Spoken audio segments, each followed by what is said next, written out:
Baiklah, Assalamualaikum warahmatullahi wabarakatuh. Perkenalkan, kami dari kelompok 6 Praktikum Statistika Sains Data, Angkatan 2022, Program Studi Sains Data.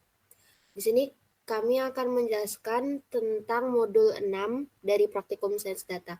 Sebelumnya, kami akan izinkan saya memperkenalkan kelompok 6 yang terdiri dari Amalia Melani Putri, Eka Vidya Putri, Meira Listianingrum, Aziza Kusuma Putri, dan saya sendiri Fayaza Akila Syafitri Ahyar. Pertama, kode-kode pertama akan saya jelaskan. Baiklah, kode pertama yaitu untuk melakukan import library.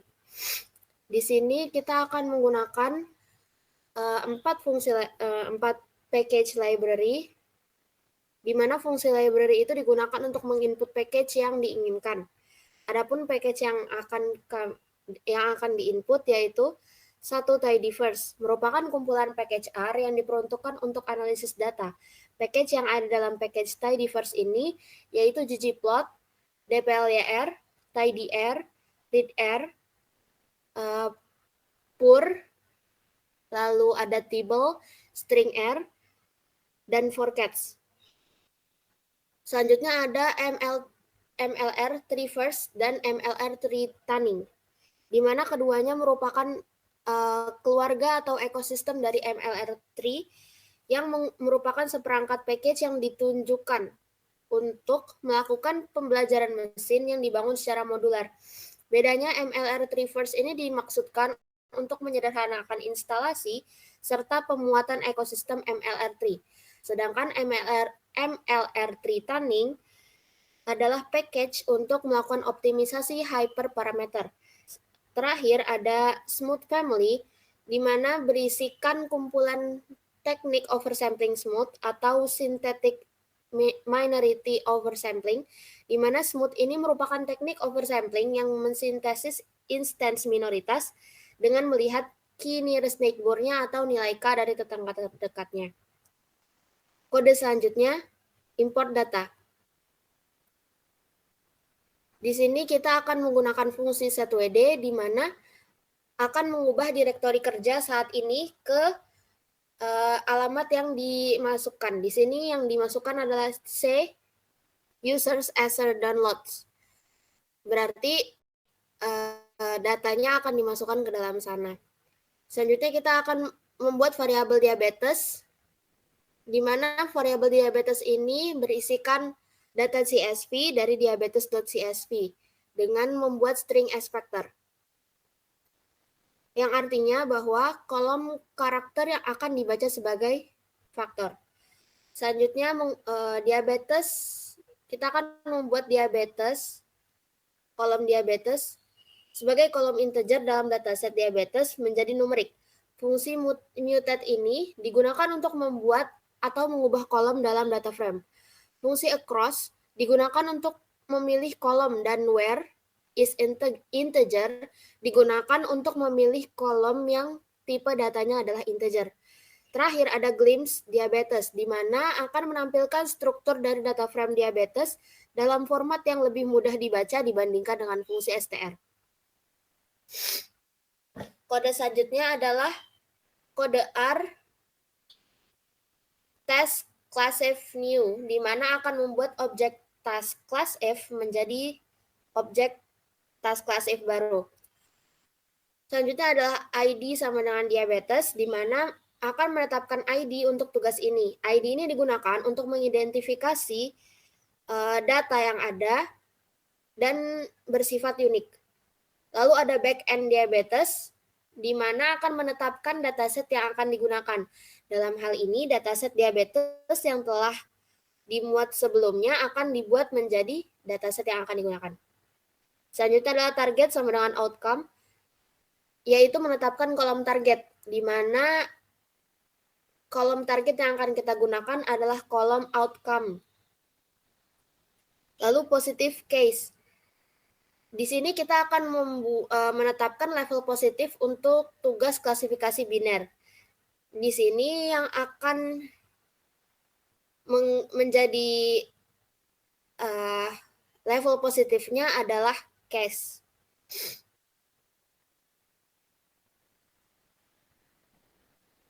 Selanjutnya, ada learner sama dengan LRN. Di sini fungsi LRN akan membuat sebuah model regresi logistik, di mana fungsi ini akan digunakan untuk membuat model, dan classif.logreg adalah ID yang akan menunjukkan bahwa model yang dibuat adalah model regresi logistik. Lalu kita akan selanjutnya adalah predict type sama dengan prop, yang akan menetapkan tipe prediksi menjadi prop, yang berarti model akan menghasilkan probabilitas kelas positif sebagai outputnya. Selanjutnya adalah learner 1 yang akan memanggil fungsi LRN ini. Selanjutnya ada MSR_TBL sama dengan sDTTable MLR_measures, di mana akan mengubah MLR_measures yang merupakan daftar semua ukuran yang tersedia dalam paket MLR3 menjadi sebuah data.table dan menyimpannya dalam variabel MSR_table. MSR_table ini akan memilih 5 baris pertama dari MSR_table dan hanya menampilkan kolom key, label, dan test type. Key ini akan menunjukkan ID unik dari datanya.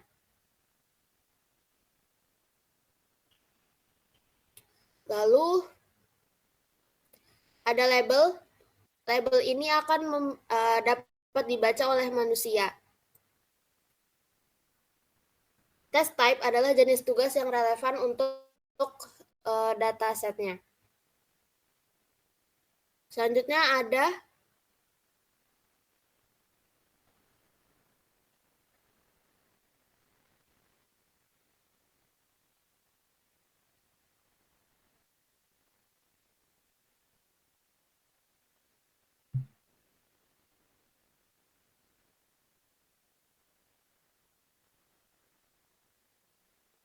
selanjutnya adalah s.data.table, di mana fungsi LRN akan membuat sebuah model regresi logistik. Kemudian $param_setnya akan membuat sebuah model, akan mengambil set parameter dari model, di mana setiap model dalam MLR3 memiliki set parameter yang berisi informasi tentang parameter yang dapat diubah dalam model tersebut. Kemudian ada s.data.table. Fungsi ini akan mengubah set parameter menjadi sebuah data.table untuk memudahkan visualisasi dan manipulasi data di kemudian. Selanjutnya ada s.data.table LRN classif LDA param.set. Di sini LRN classif LDA akan membuat sebuah model analisis diskriminan linear. Kemudian $param_set akan mengambil set parameter dari modelnya. Setiap model seperti yang saya bilang tadi, setiap model dalam MLR3 memiliki set parameter yang berisi informasi tentang parameter yang dapat diubah dalam model. Lalu s-data-table-nya akan mengubah set parameter menjadi sebuah data table untuk memudahkan visualisasi dan manipulasi data di kemudian. Selanjutnya adalah resampling sama dengan RSMP holdout. Fungsi ini akan membuat skema penilaian holdout dan menyimpannya dalam variabel resampling. Dalam skema holdout ini, data akan dibagi menjadi set pelatihan dan set pengujian, training set dan test set. Model ini kemudian akan dilatih pada set pelatihan dan diuji pada set pengujian. Lalu ada RR sama dengan resample task bla bla bla akan melakukan proses resampling pada tugas dan pembelajaran yang telah ditentukan. Fungsi resample akan mengambil 3 argumen, yaitu task sama dengan task diabetes, di mana tugas yang akan digunakan dalam hal ini adalah task diabetes. Lalu learner sama dengan learner 1, di mana yang pembelajaran yang akan digunakan adalah yang berasal dari variabel learner 1 dan merupakan model regresi logistik. Resampling sama dengan resampling adalah skema resampling yang akan digunakan. Dalam hal ini, skemanya adalah holdout. Hasil dari proses resampling akan disimpan dalam variabel RR. Kemudian ada RR aggregate, MSR classif.acc. RR ini adalah hasil dari proses resampling yang telah kita lakukan sebelumnya. Terus dollar agregat berfungsi untuk menghitung agregat dari ukuran yang telah diberikan. MSR classif.acc adalah ukuran yang akan digunakan.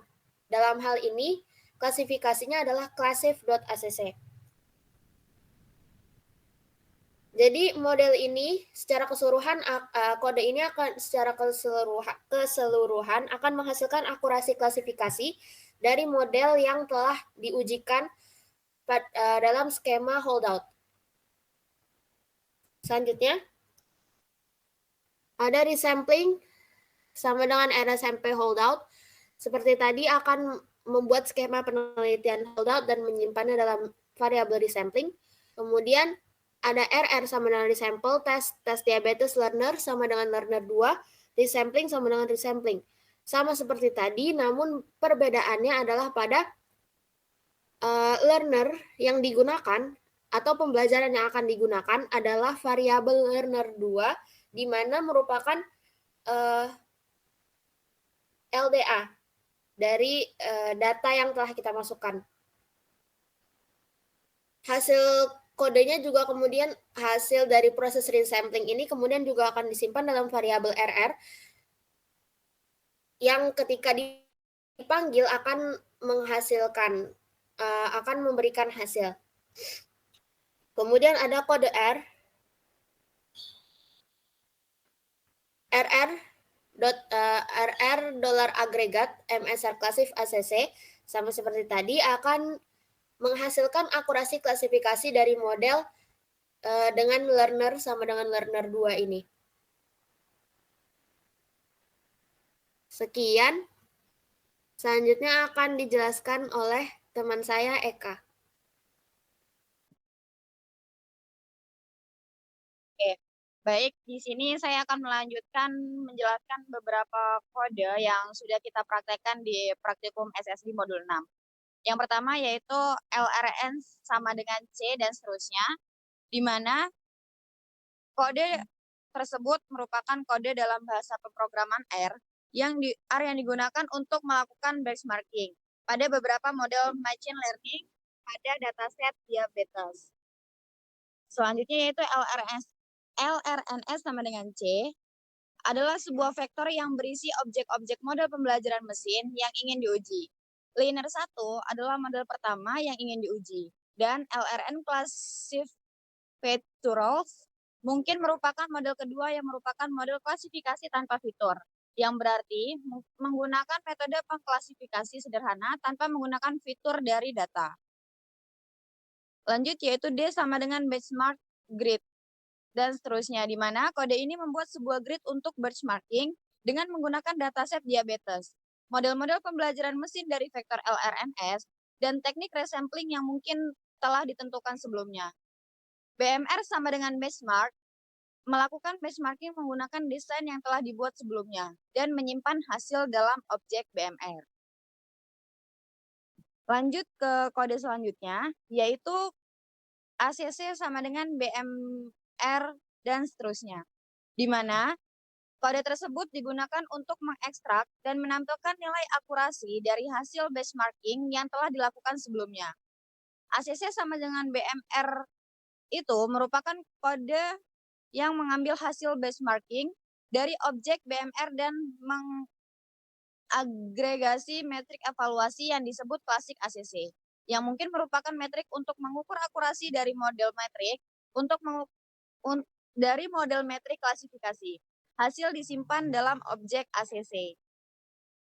Dan selanjutnya yaitu ACC Text ID, Liner ID, Classic ACC, di mana kode ini menampilkan 3 kolom dari objek ACC, yaitu Text ID, Liner ID, dan Classic ACC, yang mungkin merupakan identifikasi tugas, identifikasi model pembelajaran mesin, dan nilai akurasi dari model klasifikasi yang telah dievaluasi. Lanjut pada kode selanjutnya, yaitu LRNS sama dengan C-liner 2 dan seterusnya, di mana kode di atas merupakan kode yang serupa dengan kode sebelumnya, namun dengan beberapa perubahan pada model pembelajaran mesin yang diuji. LRNS sama dengan C-liner 2, LRN Classic Feature Rule.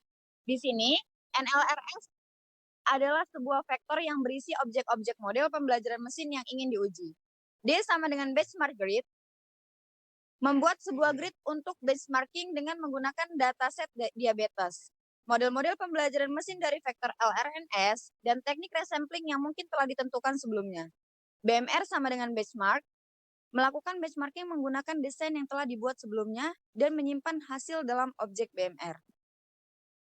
Kita lanjut ke kode selanjutnya, yaitu ACC sama dengan BMR A-grade, di mana kode tersebut digunakan untuk mengekstrak dan menampilkan nilai akurasi dari hasil benchmarking yang telah dilakukan sebelumnya.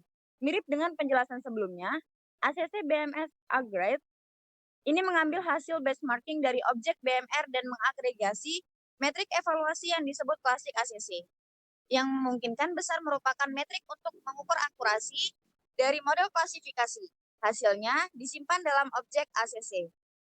ACC Text ID, Liner ID, dan Classic ACC menampilkan 3 kolom dari objek ACC, yaitu Text ID, Liner ID, dan Classic ACC, yang memungkinkan merupakan identifikasi tugas, identifikasi model pembelajaran mesin, dan nilai akurasi dari model klasifikasi yang dievaluasi.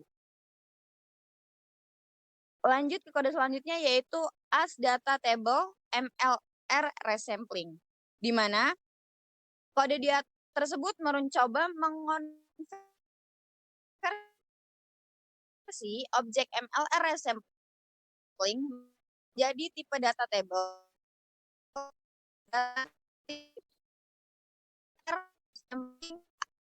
MLR Machine Learning in R. Lanjut, yaitu kode resampling sama dengan RSM holdout print resampling, di mana kode tersebut bertujuan untuk mencetak informasi tentang objek resampling yang telah dibuat sebelumnya dengan menggunakan fungsi RSMP dengan tipe resampling holdout. RSMP holdout, fungsi RSMP digunakan untuk membuat objek resampling dengan tipe tertentu, dalam hal ini adalah holdout. Print resampling dibuat, yaitu perintah print digunakan untuk mencetak informasi tentang objek resampling tersebut, seperti tipe resampling dan parameter-parameter yang digunakan. Lanjut, yaitu kode resampling sama dengan RSMP, holdout ratio sama dengan 0.8. Kode itu menganalisasi objek resampling dengan tipe holdout dan rasio pembagian data untuk pelatihan dan pengujian sebesar 0.8, yaitu 80% data untuk pelatihan dan 20% data untuk pengujian. Dengan menggunakan rasio ini, holdout akan membagi data menjadi 2 subset. Satu subset dengan 80% data untuk pelatihan dan yang lainnya dengan 20% data untuk pengujian. Hal ini memungkinkan pengguna untuk melakukan pelatihan model pada sebagian besar data dan menguji performanya pada data yang belum pernah dilihat sebelumnya. Lanjut ke kode selanjutnya, yaitu kode resampling param set value sama dengan list ratio 0.5, di mana kode tersebut mencoba mengubah nilai parameter dari objek resampling yang telah dibuat sebelumnya, yaitu resampling param set value. Kode ini mengakses atribut value dari objek resampling. Atribut ini berisi nilai-nilai parameter yang digunakan dalam resampling. Lanjut, yaitu list ratio sama dengan 0.5. Kode ini membuat sebuah list yang berisi nilai baru untuk parameter ratio, yaitu 0.5 dengan nilai 0.5. Data akan dibagi menjadi 2 subset, dengan perbandingan 50% untuk pelatihan dan 50% untuk pengujian. Jadi, secara keseluruhan, kode tersebut mengubah parameter ratio dari objek resampling menjadi 0,5, yang artinya data akan dibagi secara setara antara data pelatihan dan data pengujian. Lanjut ke kode selanjutnya, yaitu resampling sama dengan RSMP, CV fault sama dengan 10. Di mana kode tersebut digunakan untuk menginisialisasi objek resampling dengan tipe cross. Dan yang selanjutnya itu train IDS, di mana subset ID untuk data pelatihan diperoleh dari resampling. Parameter 1 menunjukkan pengulangan pertama dari resampling. Tes IDS resampling test, subset ID untuk data pengujian diperoleh dari resampling juga menggunakan pengulangan pertama. Dan STR train IDS, struktur dari train IDS dicetak akan memberikan informasi tentang tipe dan panjang dari objek train IDS. STR test IDS, struktur dari tes IDS dicetak ini akan memberikan informasi tentang tipe dan panjang objek tes IDS.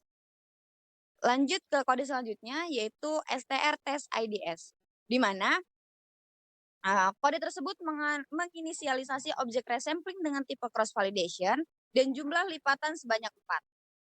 RSMP CV fault sama dengan 4 digunakan untuk membuat objek resampling dengan tipe yang merupakan singkatan dari cross validation. Parameter kedua fault sama dengan 4 menentukan jumlah lipatan yang digunakan dalam cross validation. Dalam hal ini, 4 lipatan digunakan yang berarti data akan dibagi menjadi 4 bagian yang sama. Proses cross validation kemudian akan dilakukan di mana model akan dilatih dan diuji sebanyak 4 kali. Setiap kali menggunakan 3 bagian data untuk pelatihan dan 1 bagian untuk pengujian. Hal ini memungkinkan untuk mendapatkan estimasi yang lebih stabil terhadap kinerja model daripada menggunakan whole out validation.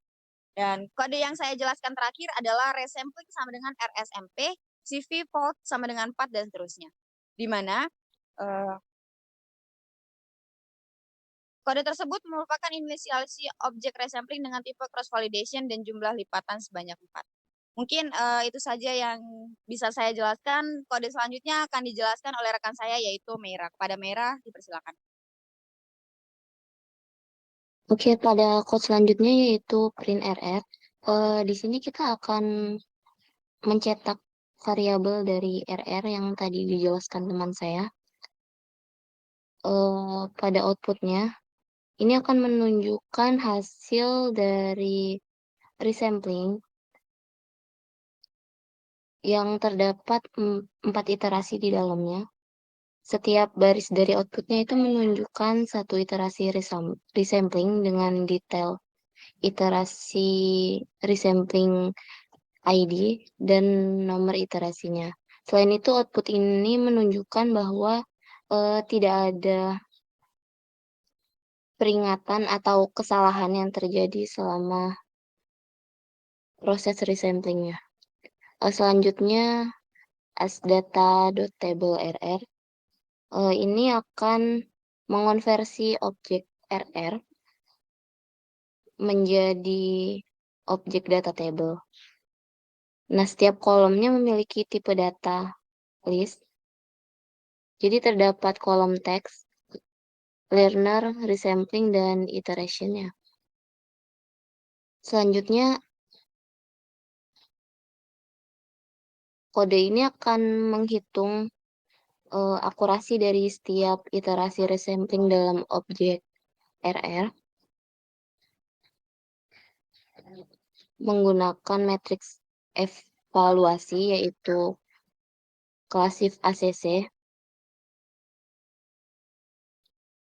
Jadi di sini dari outputnya didapatkan 4 iterasi. Iterasi pertama 0,77, iterasi keduanya 0,75, iterasi ketiga 0,75, dan iterasi keempatnya 0,77.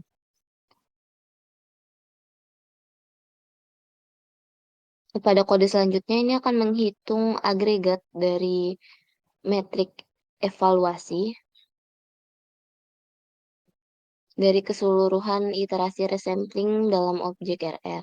Nah, hasilnya adalah nilai dari agregat akurasi klasifikasi untuk semua resampling, yaitu sebesar 0,76.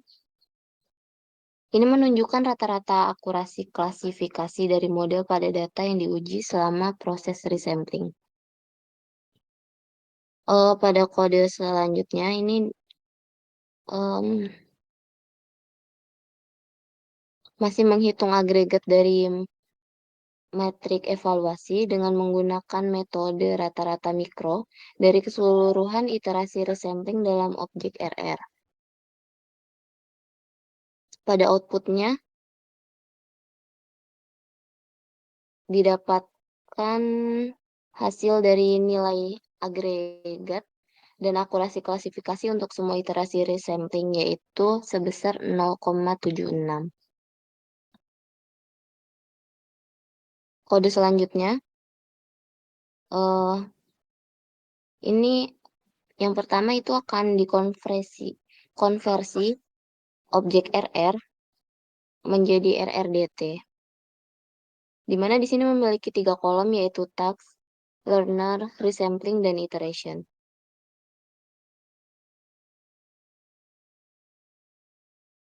Kode selanjutnya RRDT $prediction. Data ini merupakan hasil prediksi dari model untuk setiap iterasi resampling objek RRDT. Setiap elemen dalam kolom prediction ini adalah objek dari prediction class if dalam data ujinya. Dan setiap prediksi ini terdiri dari beberapa komponen termasuk row IDS yang merupakan identifikasi barisnya, truth yang merupakan kelas aktualnya, dan responnya merupakan kelas prediksi.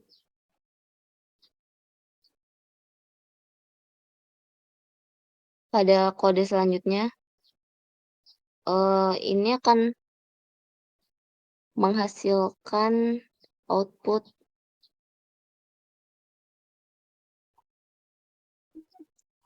true yang menunjukkan bahwa kedua metode yang digunakan untuk mengakses prediksi dalam objek RRDT itu sama.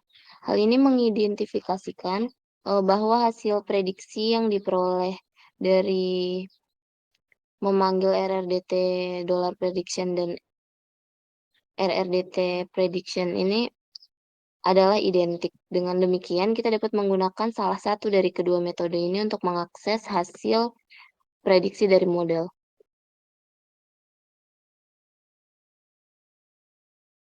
Selanjutnya, kode ini berisi prediksi dari model untuk seluruh observasi.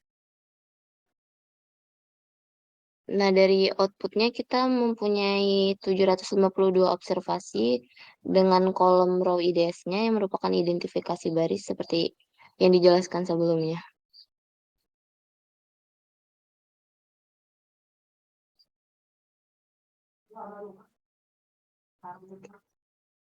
Pada kode selanjutnya ini akan membuat sebuah objek yaitu teks menggunakan dataset dari penguins.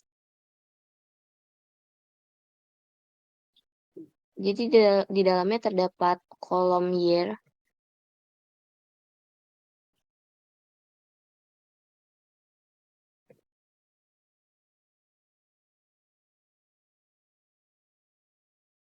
dengan ini objek resampling R-nya akan diatur untuk menggunakan dataset penguin dan metode validasi silang leave one out, di mana satu observasi akan dikeluarkan sebagai data uji pada setiap iterasinya.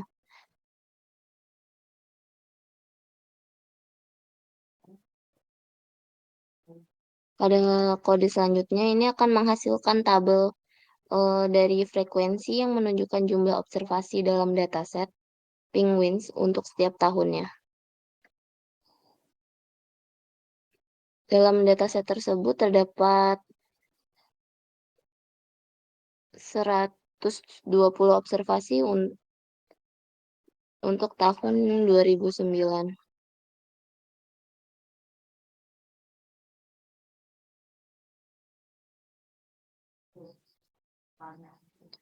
Dan pada tabel selanjutnya ini terdapat 110 observasi pada 2007.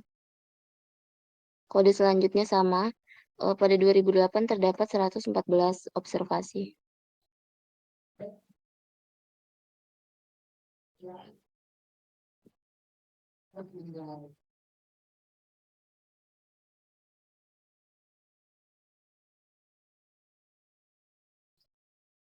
Untuk kode selanjutnya akan dijelaskan oleh teman saya, Amalia.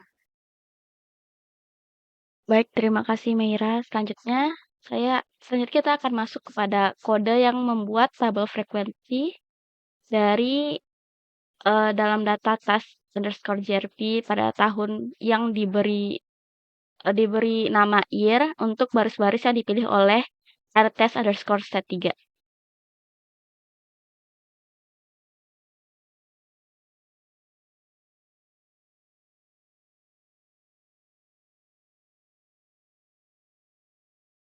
Di sini kita dapat melihat outputnya.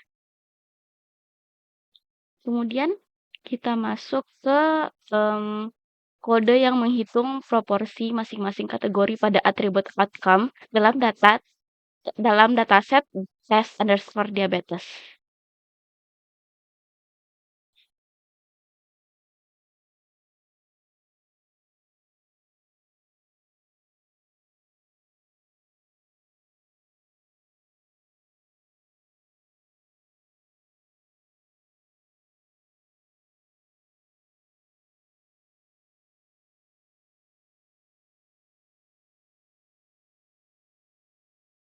Baik, selanjutnya kita akan masuk ke kode yang menggunakan metode validasi silang dengan skema lipatan silang, yaitu cross validation dengan 3 lipatan.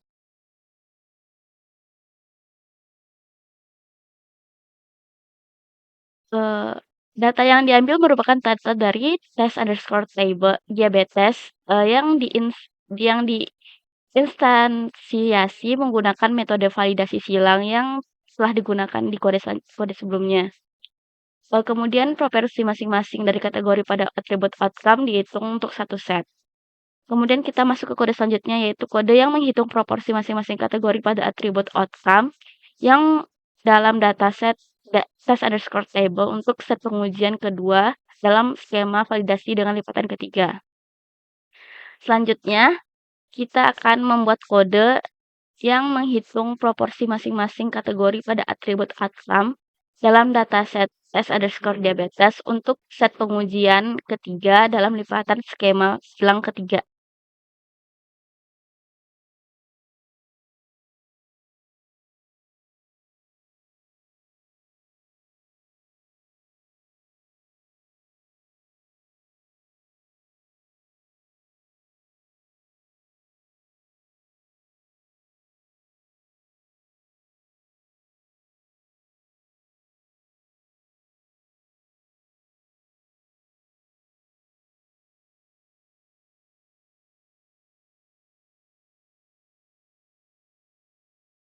Oke, selanjutnya kita akan membuat kode yang menambahkan atribut start term ke dalam dataset test diabetes.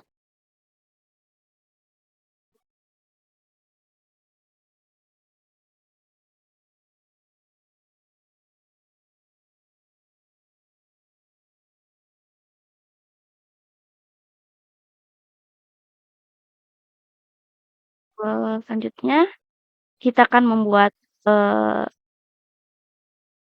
kode yang menghitung proporsi masing-masing dari kategori outcome dari dataset test diabetes.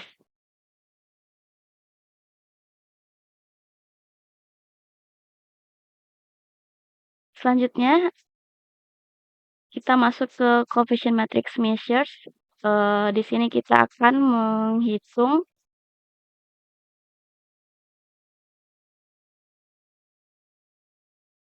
proporsi masing-masing kategori pada atribut outcome dataset. Oke, selanjutnya kita masuk ke kode berikutnya.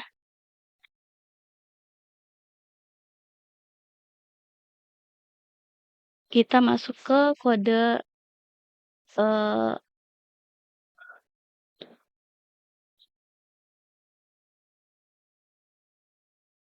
yang menggunakan fungsi coefficient matrix dengan paket ML3 measures untuk menghitung matriks confusion berdasarkan prediksi yang diperoleh dari kode sebelumnya.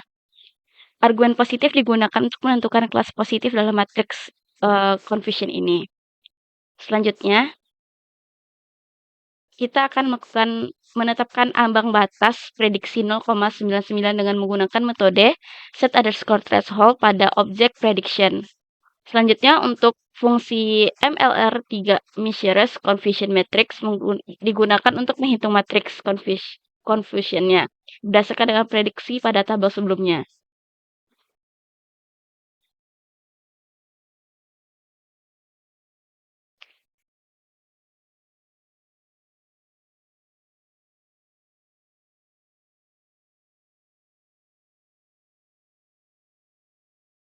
Oke, dan kode selanjutnya adalah kode yang menetapkan ambang batas prediksi ke 0,01 dengan menggunakan metode set_threshold pada objek pred dengan fungsi tetap seperti fungsi pada kode sebelumnya yang digunakan untuk menghitung confusion matrix berdasarkan prediksi pada kode sebelumnya dari MS Learning. Argumen positif digunakan untuk menentukan kelas positif dalam matriks confusion. Kode selanjutnya akan dijelaskan oleh Azizah.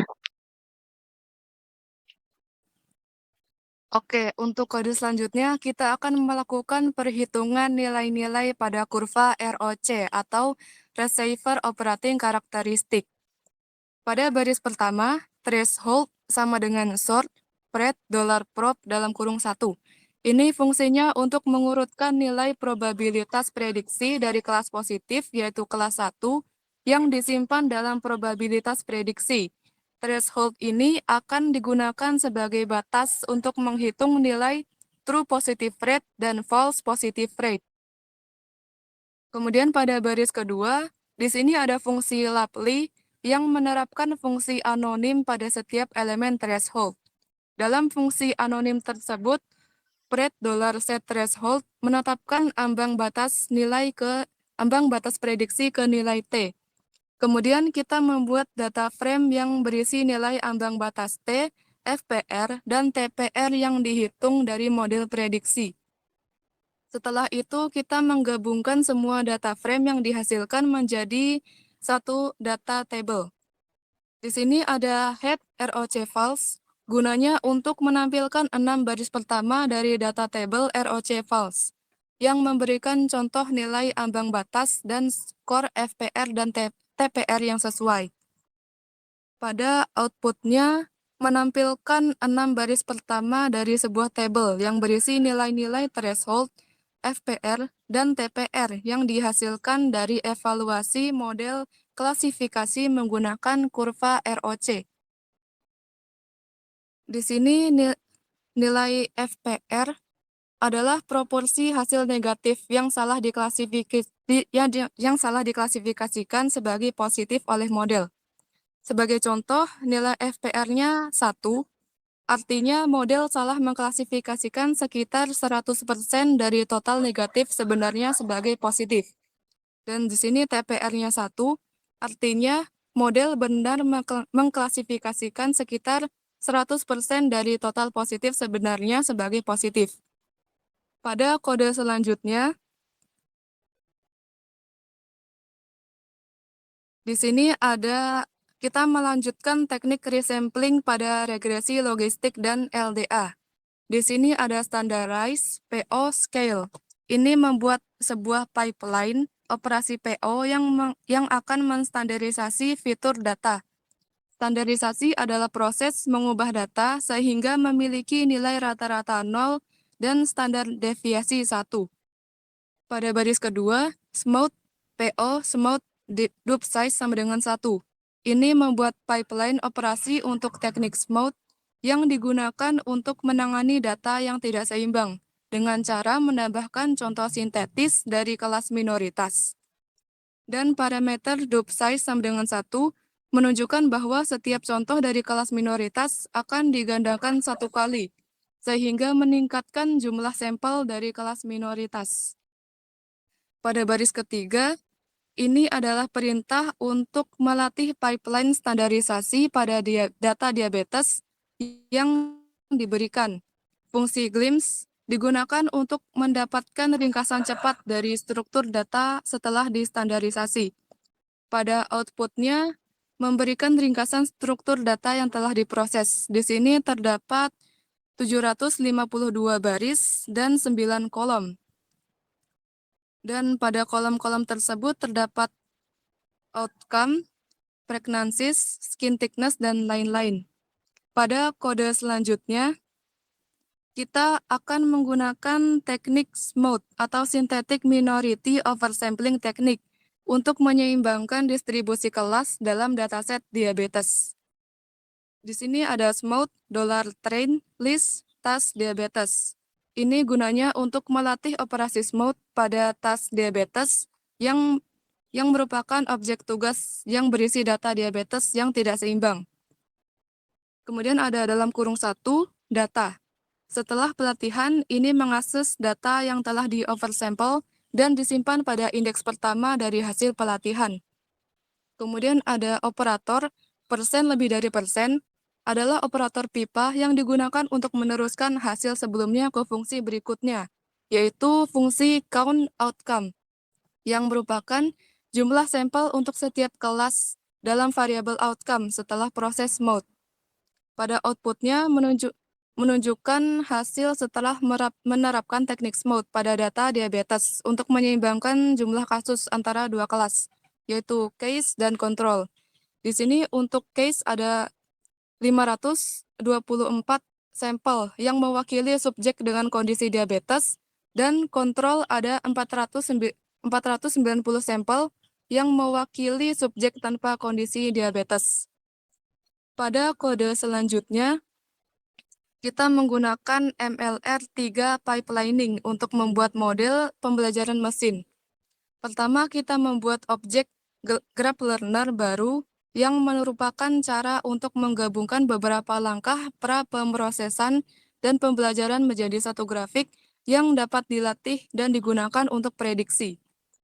Setelah itu, kita melakukan standarisasi menggunakan fungsi standarize untuk mengubah fitur-fitur sehingga memiliki nilai rata-rata 0 dan standar deviasi 1. Kemudian ada LRN Classic Rockleg. Ini untuk menentukan pembelajaran yang digunakan. Dalam hal ini adalah regresi logistik untuk klasifikasi. Pada kode selanjutnya, sama seperti kode sebelumnya, yaitu untuk membuat model pembelajaran mesin dengan pra-pemrosesan dan algoritma klasifikasi. Namun bedanya di sini kita menggunakan metode analisis diskriminan linier atau LDA dengan metode momen. Pada outputnya sama seperti kode sebelumnya untuk menampilkan informasi tentang objek graph learner yang telah dibuat untuk model LDA dengan pra-pemrosesan, standarisasi, dan SMOTE. Pada kode selanjutnya kita akan melakukan interpretasi untuk model regresi logistik. Setelah model regresi logistik telah dibuat, dapat menggunakan data dari task diabetes. Setelah model dilatih, fungsi sumari diberikan untuk membuat ringkasan statistik dari model regresi logistik yang telah dilatih. Pada outputnya menunjukkan hasil statistik untuk model yang telah dilatih pada data diabetes. Di sini seperti ada intercept dan variabel-variabel lainnya. Dan di sini ada nilai AIC dan number of feature scoring iteration. Pada kode selanjutnya, fungsi Broom Tidy dari paket Broom digunakan untuk mengubah output model statistik yang biasanya berupa daftar atau tabel yang tidak rapi menjadi table yang rapi. Pada outputnya menampilkan hasil statistik dari model regresi logistik. Setiap baris mewakili variabel dalam model dan kolom-kolomnya. Sebagai contoh, untuk variabel prognosis sebesar 0,421, yang nilainya lebih besar dari nilai p-value, yang artinya variabel ini berpengaruh signifikan dan merupakan variabel prediktor yang relevan. Pada kode selanjutnya, Sama seperti kode sebelumnya, namun di sini kita menambahkan odds ratio untuk menghitung rasio odds untuk setiap prediktor dalam model tersebut. Pada outputnya terdapat tambahan kolom odds ratio untuk variabel yang ada. Sebagai contoh, untuk variabel pregnancies memiliki koefisien positif yang lebih kecil dari p-value, menunjukkan bahwa ada hubungan positif yang lemah antara variabel prediktor dan variabel respons. Dan odds rasionya sebesar 1,52, yang artinya setiap penambahan satu kehamilan, odds dari variabel respons meningkat sebesar 15,2%. Pada kode selanjutnya, kode ini menggunakan fungsi Broom glance, digunakan untuk mendapatkan ringkasan dari model statistik yang telah dibuat. Fungsi ini mengembalikan table dengan satu baris yang berisi ringkasan tersebut. Pada outputnya, menampilkan table yang berisi ringkasan model statistik, seperti nilai null deviance, DF null, log leak, AIC, BIC, deviance, DF residual, dan knobs. Pada kode selanjutnya, kita akan melakukan interpretasi model untuk LDA. Pada kode LDA $train tax sama dengan tax diabetes, ini fungsinya untuk melatih model LDA pada dataset tax diabetes. Kemudian ada coef LDA.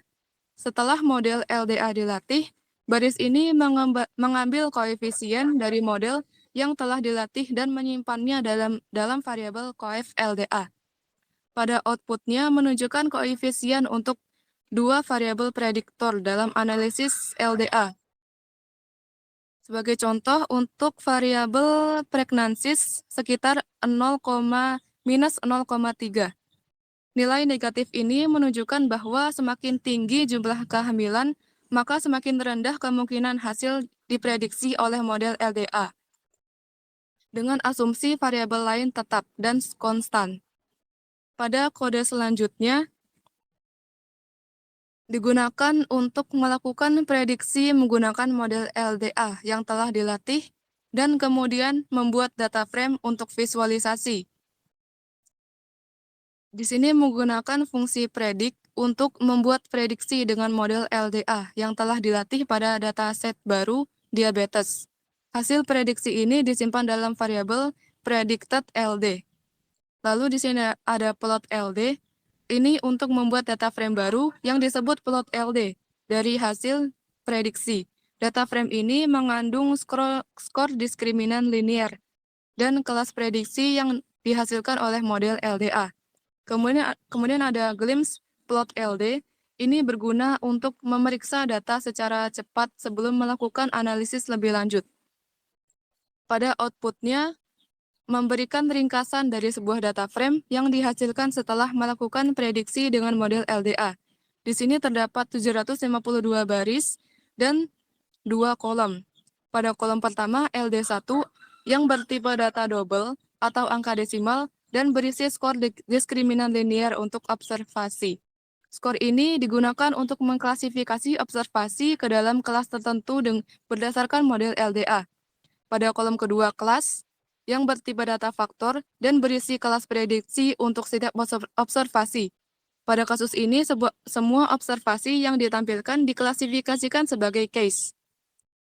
Pada kode selanjutnya, kode plot LD menggunakan operator pipe persen lebih dari persen untuk mengalirkan data frame plot LD ke fungsi count.